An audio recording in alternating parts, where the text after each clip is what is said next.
The time is 2 p.m. This is Market View ERS Text Talk right here on Eswatini TV. My name is Nothelesi Tole. Welcome to the program. As we draw closer to the end of the 2025 tax year, many may be asking themselves, are they required to file an income tax return, or what happens if they actually don't?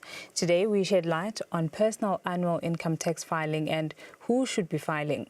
The ERS will help us understand who is required to file, how the process works through the ERS online platform, and why it is important to file early and stay compliant. Duduzo Lamini, Marketing and Communications Manager, and Nkosi Matlalela, Taxpayer Education and Information Manager, are already in the studio. But first, our business news this afternoon.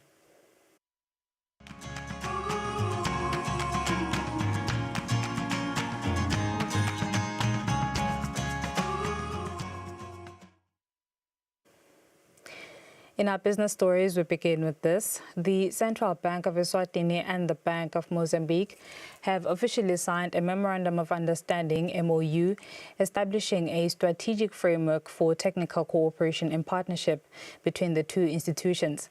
The agreement covers collaboration in key areas, including the design, construction and supervision of the new Central Bank complex in Eswatini.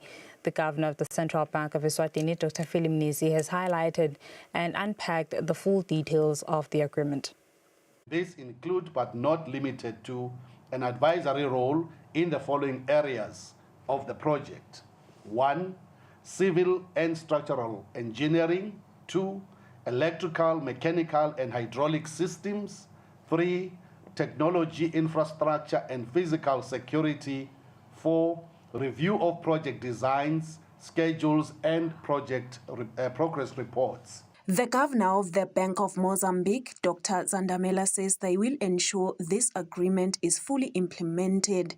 Our participation will draw on the experience that Banco de Mozambique has acquired through the construction and management of similar large-scale infrastructure, such as our headquarters tower, our cultural and sport complex, and a number of modern branch buildings across the provinces of Mozambique.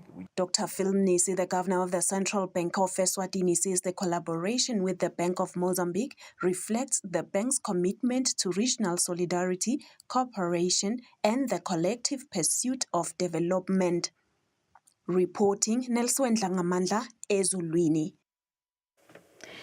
The African continent has a total of 36 live domestic and African regional instant payment systems covering 31 countries.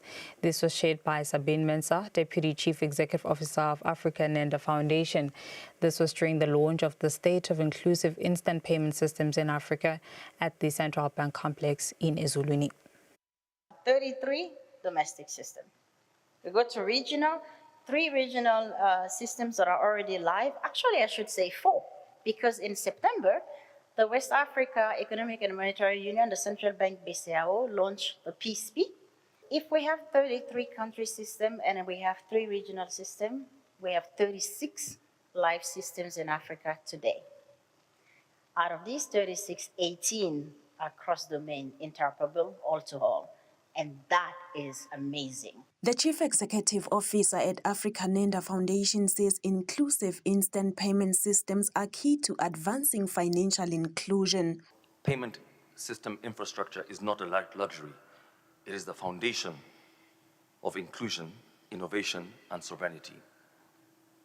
We're seeing broader access, expanded services, strengthened interoperability. Africa is building an economy where value moves as freely as ideas, where every transaction carries with it a possibility of dignity. In line with this, the governor of the Central Bank of Eswatini, Dr. Nisi, shared updates on the progress being made in implementing inclusive payment systems in the country. I'm happy to report that transactions growth month on month has been an average of 269% in the first 6 months post the launch, 133% in the second half of the year. Account transactions average $275, wallet transactions average $107. Approximately 65,000 transactions per month as at October 2025. So approximately 14 million US dollar per month has been transacted in the month of October. The World Bank has highlighted that they are taking different initiatives to support countries in adopting fast payment systems. The World Bank has launched a project FAST, which the FAST stands for, FAST is with a double T, stands for frictionless, affordable, safe, timely transaction. And it is an initiative which is supported by the Bill and Melinda Gates Foundation. This is for accelerating the fast payments implementation worldwide. The report further states that mobile money services continue to dominate as the leading inclusive payment systems across the continent. Reporting, Nelson Langamandla, Vuminkosi Nzinisa, Ezulwini. In the past 2 years, Eswatini have engaged with cryptocurrencies, recording approximately 31.8 million Malangeni in funds transferred to cryptocurrency exchanges, mainly in South Africa. The governor of the Central Bank of Eswatini, Dr. Philip Nisi, shared this during the launch of the State of Inclusive Instant Payment Systems in Africa. One area that I also want to highlight, which we are facing in the kingdom, is with regard to crypto participation. I would also like to bring to your attention our observations on how Eswatini has engaged with cryptocurrencies over the past 2 years. We have recorded approximately 1.8 million US dollars in funds transferred to cryptocurrencies exchange, mainly in South Africa. Inflows revealing a significant and a persistent imbalance. Outflows closely mirrored global market cycles, with the fourth quarter reflecting about 9.5 million. This issue of cryptocurrencies has caught our attention, and we are paying a closer look at them. Our immediate priorities are clear. We must enhance public awareness about the realities of the unregulated cryptocurrency participation. Citizens need to understand the risks they assume when engaging in foreign platforms outside our jurisdiction, and particularly the absence of a regulatory protection. And that is your business brief. This afternoon, we sit down with the ERS after this.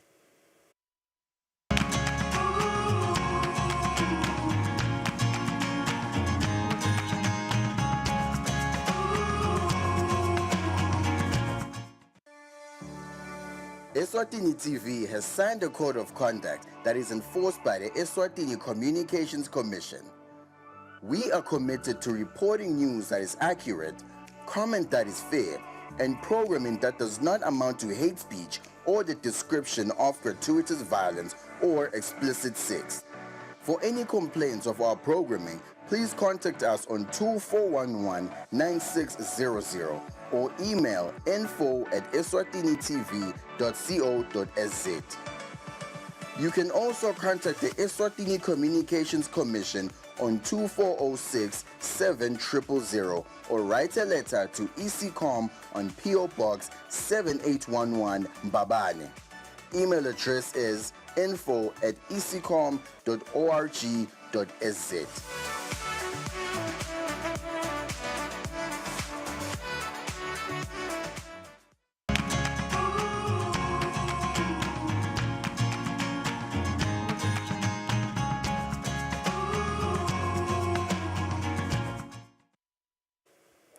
Welcome back. And I sit down with the ERS today. We are focusing on an important topic: who must file a personal income tax return for the 2025 year of assessment. Joining me in the studio are Nduduzo Dlamini, ERS Marketing and Communications Manager, and Nkosi Mahlalela, ERS Taxpayer Education and Information Officer. Good afternoon to you both. Glad to have you in studio. Allow me to start with you. So, who is required to file a personal income tax return? Good afternoon, Notsile. Afternoon to our viewers as well. That's a big question, and we would really like to guide our clients in terms of who are we expecting to file a personal annual income tax return. So I will just give a list, but we would like to welcome our clients to visit our website to get the full list, because that is where we have uploaded the notice. So for starters, we'd like to call upon all individuals who have made income to the tune of 3 million and above. We normally term them as high net worth individuals. We'd like to remind them that you are expecting them to file their income tax returns. We're also expecting individuals who have earned income from multiple sources. These could be employment income or even investment income. We're expecting them to file their return. We're also expecting individuals who are in the professional space, who have made independent professional income. These could be in the medical space or law professionals. We are also expecting them to file their returns. We're also expecting members of parliament to submit their income tax returns, as well as board members, company directors. We are also calling them to file their annual income tax returns.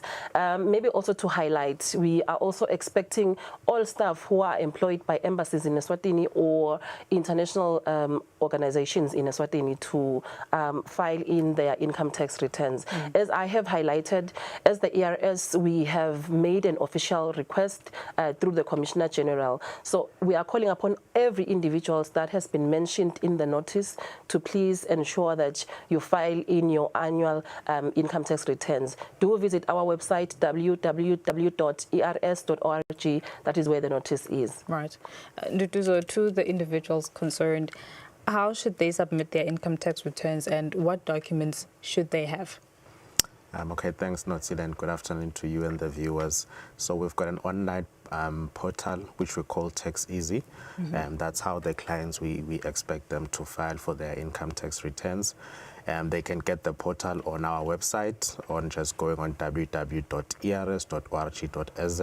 Then they navigate to Tax Easy, then they should be able to log in there. Right. And then secondly, they can use their smartphones. We've got an app called TaxPal app, so they can access the TaxPal app on all our Play stores. Then they should be able to also file using the application there. Maybe which could be a reminder for them is that firstly they should also remember that the deadline is 30 November.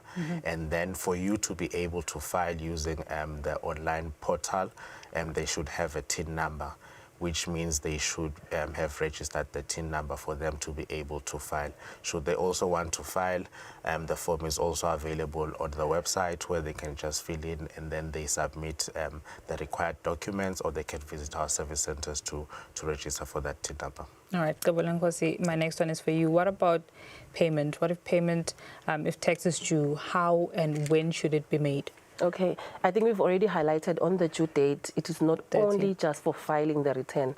The 30th of November is also a due date for making a payment, should there be a tax liability when you're uploading your annual income tax return. So just to highlight, on the platforms that are available for our clients to make payments, you can use your electronic funds transfer, which is EFT. You can also visit our service centers where you can swipe your debit card through the POSs. You can also use mobile money or Momo. You can make a payment through that. In terms of the banks, please note that we do bank with all the banks in Eswatini. So we'd like to also invite you to visit our website to see the actual account numbers in the different banks. You can also use our app, which we call ERS TaxPal, where we have guided you in terms of the account numbers in all the banks in Eswatini. Right, back to you, Gibo. For those who are not yet registered with the ERS, what steps should they take to ensure that they obtain the famous TIN or taxpayer identification number? Okay, so yes, even before you can file your return, you first need to own a TIN. I think we've already highlighted that as well, that you first have to have a tax identification number. And for you to be granted with a tax identification number, we have the application form available online. We also have it in our service centers. Please download that form. It is TIN application application for individuals, you complete that form, and at the end of the form, we have highlighted the supporting documents which we request that you accompany your submission with. We'll be expecting you or requesting you to please submit the form with your national ID copy, also with your proof of physical address, as well as bank details or confirmation letter, or it could be a 3-month statement from your bank. Right. Duduzo, I'd like to ask you, how does the ERS perhaps support taxpayers who just may struggle, with using the platform or need help in actually in terms of understanding their tax obligations? Okay, it's quite simple. So we are available on all our social media platforms. They can also WhatsApp us on 7606 3735, sorry, and then they can also call us on 2406 4050 should they require any assistance on there. We're also open on our service centers. They can come visit us should they require any information on that. And then finally, I think as a reminder is to just remind them that the deadline is 30 November.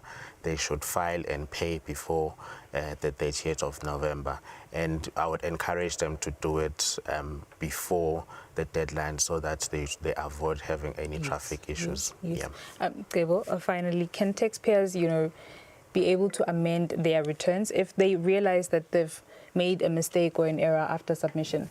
Okay. How simple would that correction be? It's actually a simple process as well. The ERS remains available through all the platforms that you have highlighted. Should you identify or should you see that you've uploaded a return and you want to make some corrections, just contact the ERS. We will guide you. So what we will require from you is just to fill in a manual return, so that now we'll be able to do the correction internally. Maybe as my parting shot, we also like to encourage all employers in Eswatini to ensure that tomorrow, it's the 14th, they do file their monthly PAYE schedules. Right. Thank you very much. Thank you very much, Gebo. That was Nkosi Mahlalela, Taxpayer Education and Information Manager at ERS, and Duduzo Dlamini, Communications and Marketing Manager at the ERS, who were discussing personal annual income tax filing. Stay tuned. The show continues after this.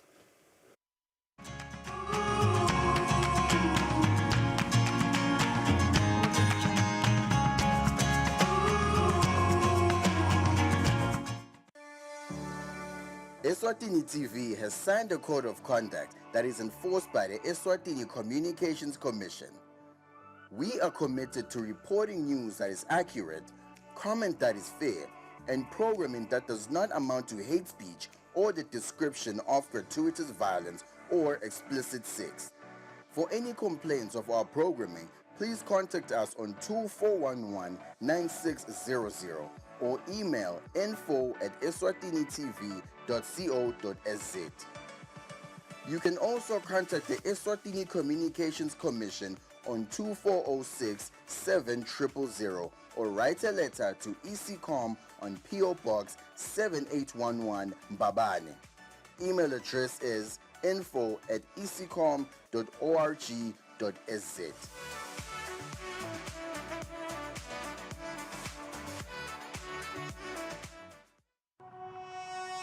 When you choose your adventures, you do so with an open heart and a desire for the unexpected.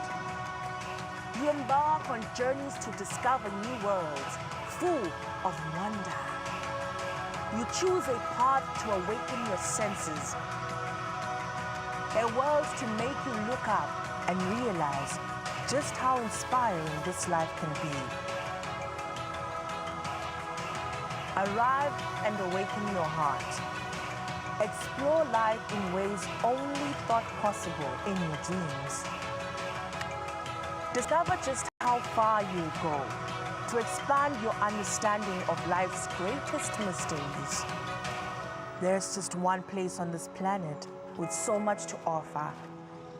Now is the time for you to have the royal experience.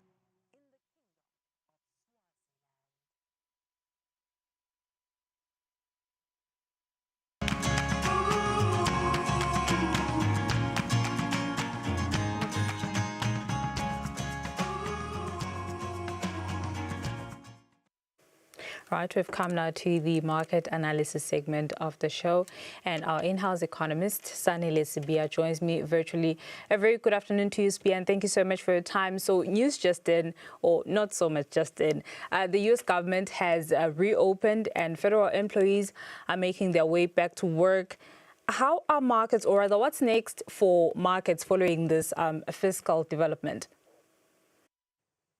Thank you, Notile, and a good afternoon to you too. So what we're seeing happening in the markets today is, those stocks like those blue chip stocks, which are largely driven by consumer sentiments and spending towards, say, the festive season, are expected to gain. That's largely because, there were fears around what's going to happen around this festive season, whether we're going to see that spending which would have expected around the festive season, and whether we're going to also see those bottlenecks within the traveling sector also, being loosened right now, because right now traveling within the US, and more especially flying within the US, is becoming a bit problematic, as we saw more staff taking off days and just deciding not to come to work because they didn't been paid for the past 30 days. So now that we've seen that being lifted, there is some positive momentum that we are seeing in the markets. Right.